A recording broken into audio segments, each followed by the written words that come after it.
My name is Paul Hellyer, and I am a former Minister of National Defence for Canada.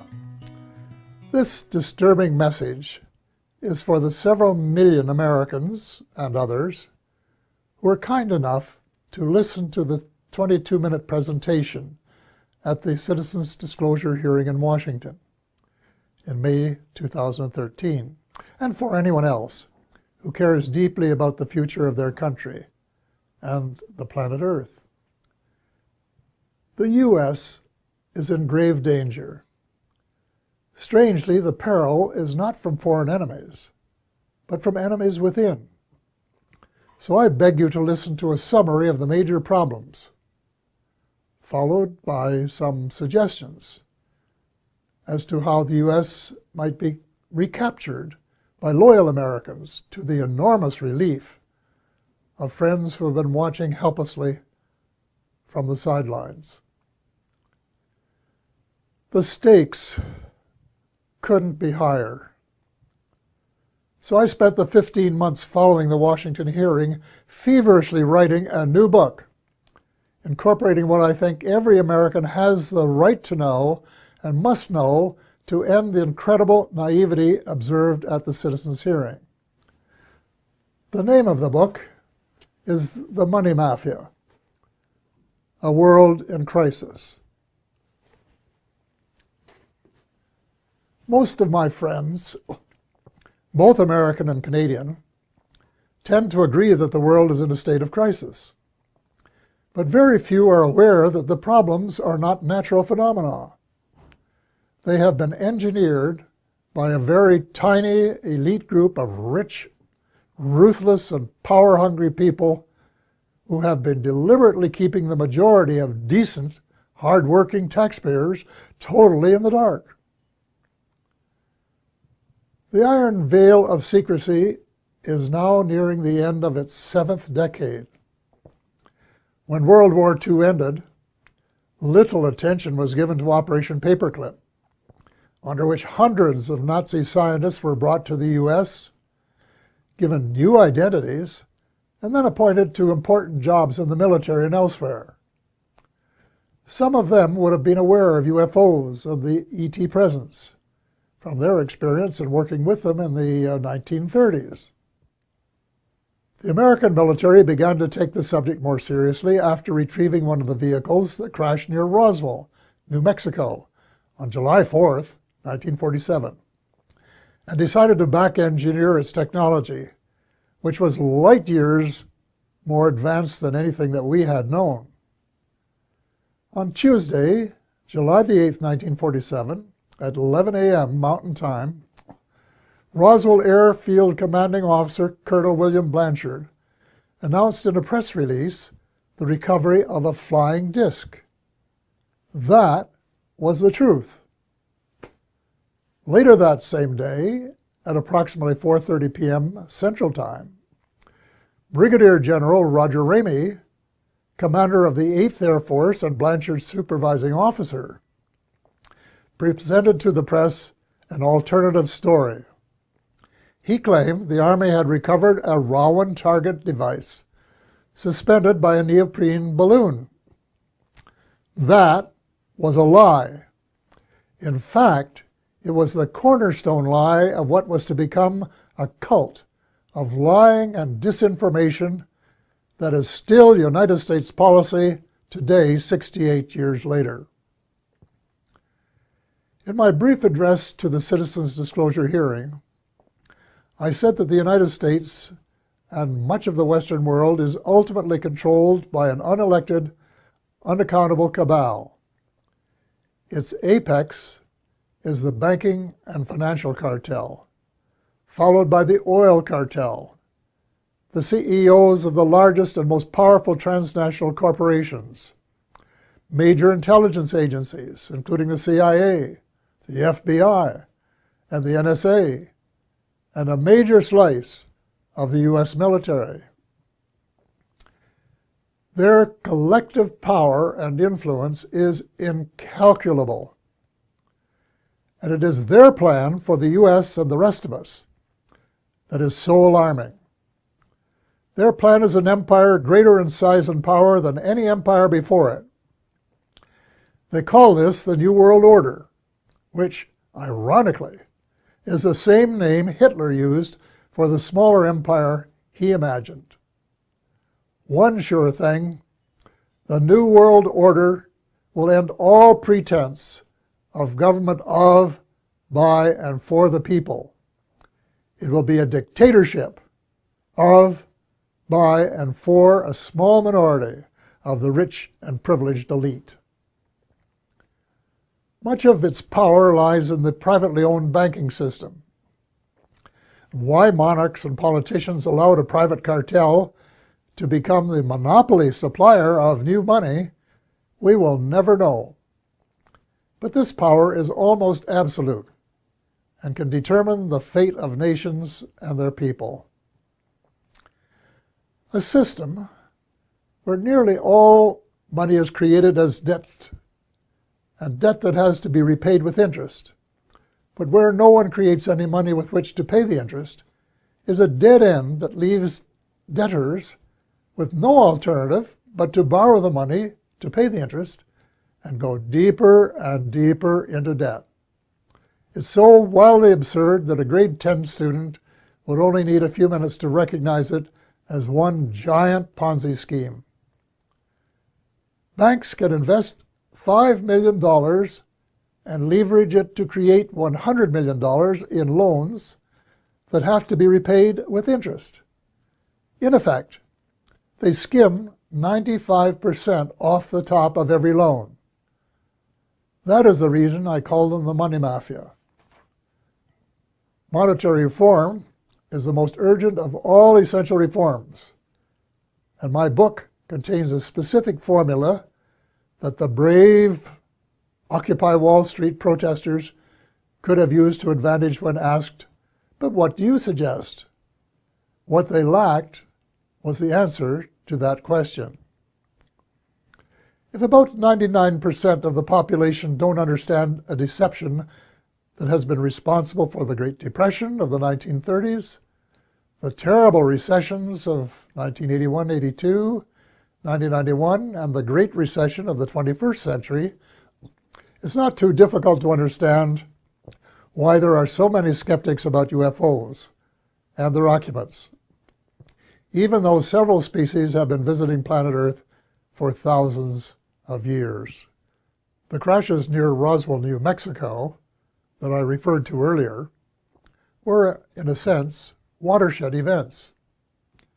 In Canada, Wilbert Smith, a senior officer in our Federal Department of Transport, of which I later became minister, wrote a top-secret memorandum to his boss based on information he had received during a visit to our embassy in Washington. The memo, dated November 21st, 1950, read in part as follows. A. The matter is the most highly classified subject in the United States, reading higher even than the H-bomb. B. Flying saucers exist. C. Their modus operandi is unknown, but concentrated effort is being made by a small group headed by Dr. Vannevar Bush. D. The entire matter is considered by the United States authorities to be of tremendous significance. A control group of 12 senior civilian scientists and military officers was established by President Truman. They were known as the Majestic 12, or MJ-12, which issued a memorandum that included how to respond to UFO sightings by saying that they were natural phenomena, such as plasma or swamp gas, or that the observer might have been imbibing too much Jack Daniels bourbon. Nothing could be further from the truth. Under the Eisenhower administration, much of the physical engineering was transferred to underground facilities in Nevada and Arizona. Meanwhile, much of the control was transferred to civilian agencies in order to create plausible deniability as to its existence. When President Eisenhower wanted to take a look at the restricted areas, he was denied access. It was only when he threatened to send in the First Army that it was agreed that he could send 3 confidants to look at the secret areas 51 and S4. They reported that the Roswell vehicle was indeed being back-engineered by United States forces. President Eisenhower was so distressed by the situation that he included in his farewell address to the nation that his fellow Americans should beware of the military-industrial complex, which, according to one witness, was his way of saying that the ET file had fallen into the wrong hands. Indeed it had. It was under the control of the military-industrial complex, otherwise known as the financial, intelligence, and military wing of the all-pervasive cabal, which has seized control of the United States and much of the balance of the world. Beginning with Eisenhower, not one of the presidents of the United States has been given completely honest advice by his civil, military, and intelligence advisors, nor fully briefed on the ET presence and technology. The military-industrial complex adopted a strategy of perpetual warfare to enhance its own power and profit. It is inconceivable that this plan was discussed and approved in advance by any American president. Wernher von Braun, the German rocket scientist who came to the U.S. at the end of World War II, told my friend Dr. Carol Rosin, who worked with him, that they, the military-industrial complex, in order to maintain perpetual war, had to have an enemy. First, it will be the communists, he said. Then it will be the terrorists. And finally, it will be the ETs. So far, the plan has been unfolding exactly as forecast. The cabal, sometimes referred to as the shadow government, has been in control. When Sarah McClendon, veteran White House reporter, asked President Bill Clinton why he didn't do something about UFO disclosure, Clinton replied, and I quote, "Sarah, there's a government inside the government, and I don't control it." End of quote. Imagine the President of the United States and Commander-in-Chief of the Armed Forces isn't cleared to know what his troops are doing. Well, with the end of the Cold War, the Pentagon wrote a new defense plan, popularly known as a project for the new American century. It was very far-reaching and involved conquest of much of the world by financial or military means, whichever was easiest. The document, which very few people were aware of, admitted that it was so far-reaching that it might be too much for Americans to swallow in the absence of some catastrophic and catalyzing event like a new Pearl Harbor.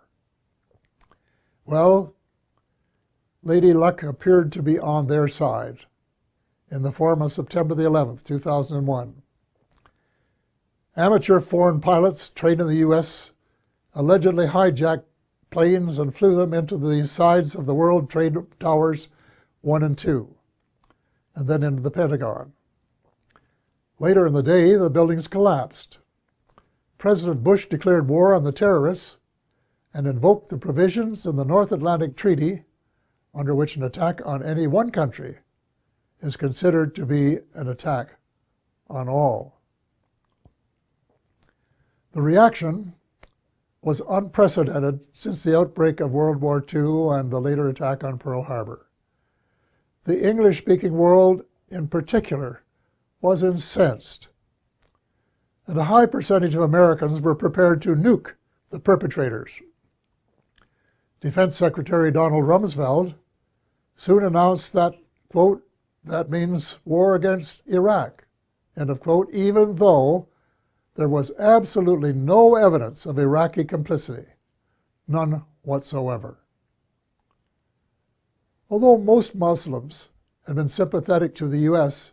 in the immediate aftermath of 9/11, as soon as the bombs started dropping on Baghdad, moderate Muslims by the thousand were so outraged and overcome by hate that they opted for a terrorist response.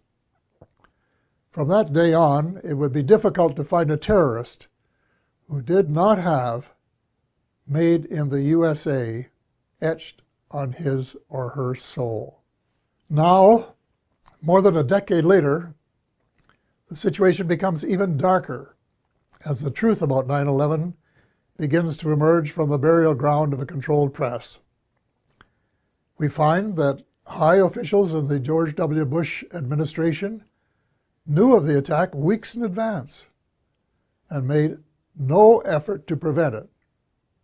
On the contrary, the evidence points to complicity when we find that not just 2, nor 3 buildings collapsed, nor 4, nor 5, nor 6, but 7.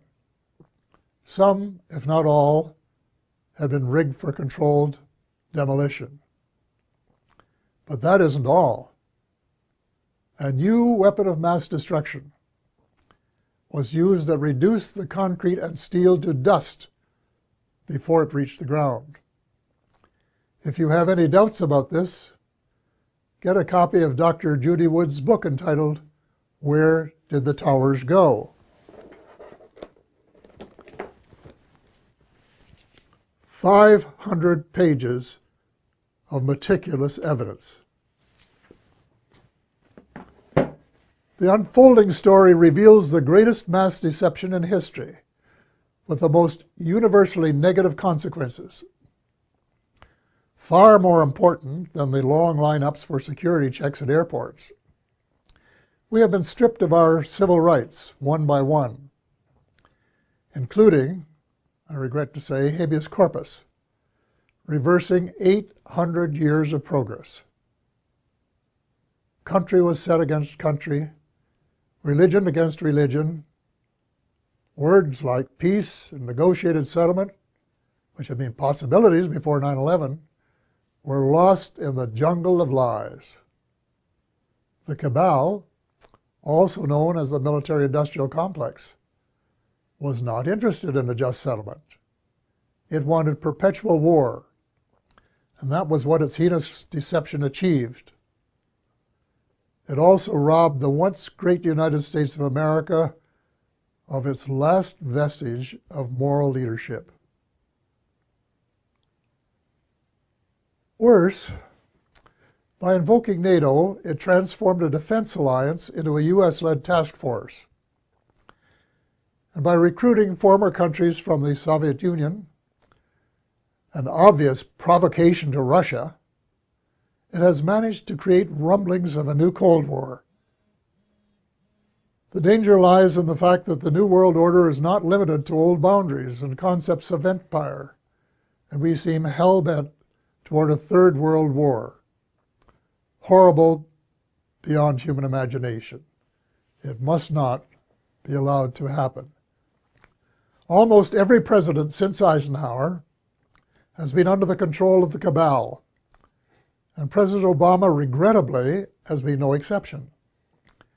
Before he was sworn in as a new president, I saw a picture of his economic advisors, and I said, uh-oh, the same old gang who permitted the Bush recession. Nothing will change. Then when the president persuaded innocent allies to join in a second unwinnable war in Iraq, and a senior U.S. military commander confirmed that it would take several years to win, it was obvious that President Obama was playing the military-industrial alliance game, and that it would be the only winner. Extreme Islam is an ideology, and it can't be killed by smart bombs. Most ISIS recruits begin as young idealists who are repelled by the way the world is being run. and are looking for a better way. Any effective strategy must be to win their hearts and minds, and not just to kill them and make them martyrs to a cause. Step number 1 is to convince President Obama that the policies of his predecessor benefit no one but the arms manufacturers.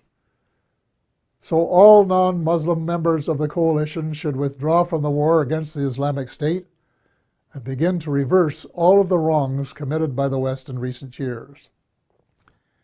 Hate him or love him, President Obama is the only person in the world with the power to lead a penitent United States and its misled allies in the moral and spiritual revolution essential for a world of peace and justice, where the human species has a fighting chance to survive.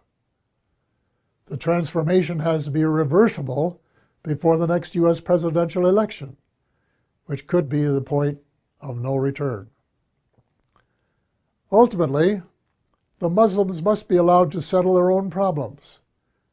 Before 9/11, Iraq was a Sunni dictatorship that treated its Shia brothers and sisters badly.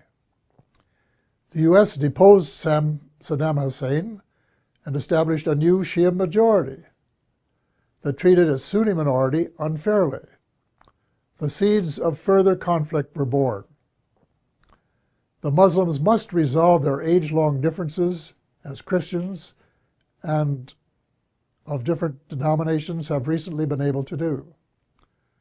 Perhaps the United Nations might be invited by the Muslims to convene a meeting of both temporal and religious leaders in search of a better way of settling grievances and differences.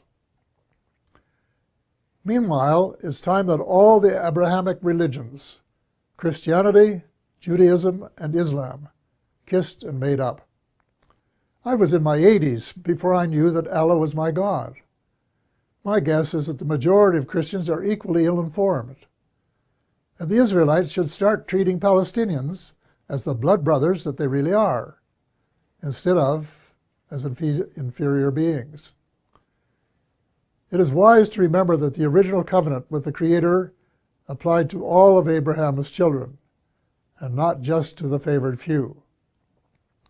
The bottom line is that the use of drones, suicide bombs, and crushing military superiority on the part of Christians, Muslims, and Jews are all prohibited by their holy books. The next step is to persuade all the major religions to practice the one principle that they have in common, which is to treat others the way they would want to be treated if the roles were reversed. Universal practice of the Golden Rule would transform the world. I get hundreds of emails from decent Americans and like-minded individuals in a dozen countries who want nothing more than the end of militarism and a massive shift in priorities toward universal peace and justice. Quite a few are involved in small projects that are making a significant difference at the micro level. But most of them are realists and recognize that the cabal doesn't want peace and justice. It wants power, wealth, and empire. So what can an individual do in the face of unprecedented power and wealth? The cabal, headed by the banking cartel, has almost unlimited financial power. But we, the people, have the numbers and must combine our limited power to form a critical mass that can move mountains. There is no guaranteed formula, but an educated guess would be that if 5 million decent and determined Americans got a copy of The Money Mafia, A World in Crisis, read it carefully, and then actively supported the comprehensive action plan set out in it, a miracle could happen. Each one of the 5 million would have to write a personal letter to the president, their senator, and their congressperson, demanding action forthwith in each of the critical areas in the same spirit of bipartisanship that would be expected in a war to save the world, which is exactly what is at stake. I am not going to repeat the list of essential reforms here, except for a few key items. The U.S. should play a leadership role in ending the private bankers' monopoly to print money. Actually, it isn't really money, it's just credit created out of thin air, a computer entry, and restore some of the power to the people that is rightfully theirs. President Obama can mint $2 trillion platinum coins to get the ball rolling, while legislation is prepared to take over the Fed and establish a 100% publicly owned central bank, a central bank of the United States.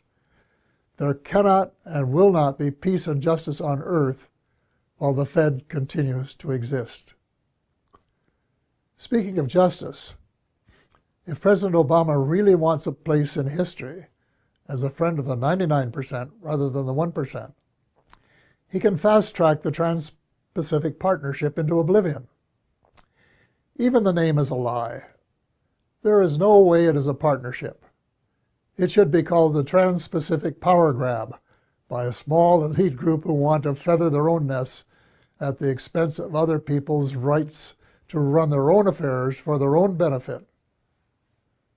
So the choice is yours, Mr. President, to decide if it will be the people or the cabal.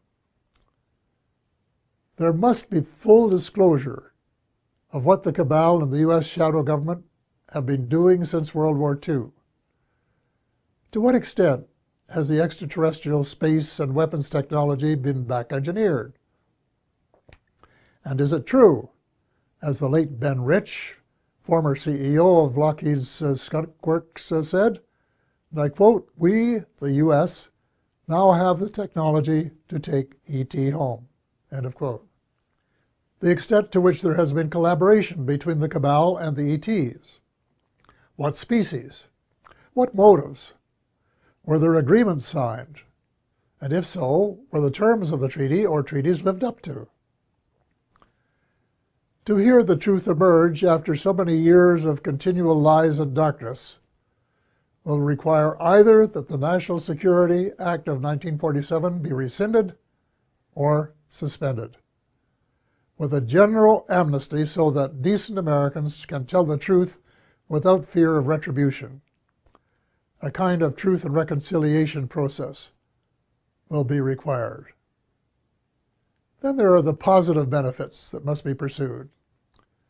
The President must issue an order that would release the secret patents on exotic energy and make them available to the world. The secret technology, in combination with a flexible financial system, will make it possible to convert from an oil economy to a clean economy in 7 years.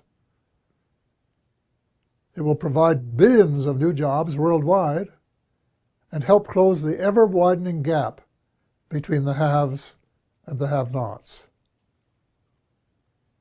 Simultaneously, a project should be started to restore our oceans before the food chain has been permanently broken. In addition, worldwide programs of forest preservation and reforestation should help provide the carbon sinks essential for greater stability in weather patterns.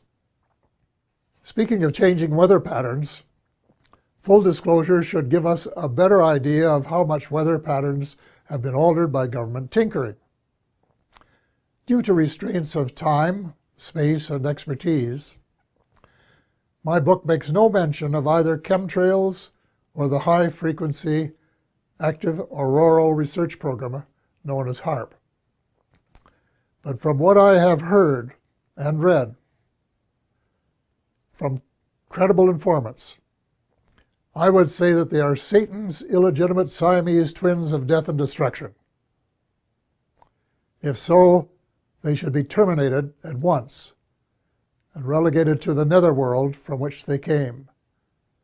And before the people of the world become aware and launch a $10 or $20 trillion class action suit against the United States Air Force, its contractors, associates, and suppliers. A visit to the battlefields of World Wars I and II in November of last year affected me profoundly. The slogans were everywhere. Never again. We had seen the horror of man's inhumanity to man, which was sordid beyond belief. Yet as I reflected on the real world of today, I thought that the millions who gave their lives had died in vain. Even before the Second World War was over, a group of greedy, self-centered men were plotting the next round, and they have been working assiduously at their plan. The same symptoms of mass unemployment, poverty, and seeking military advantage have been replicated. But the next time, we would start off with weapons of mass destruction just in their infancy then. The next time, it is not just supremacy that is at stake, although there are some who think so. It is the survival of the human species that is at stake. God will not be mocked. We have been given the choice of making our planet uninhabitable, as we have been told some other species have done, or we can move in the opposite direction of peace, love, justice, and cooperation for the betterment of all, rich and poor alike. We have been given a few months, not years, to change course before it is too late. The choice is ours. We are the ones who are destined to write our own history.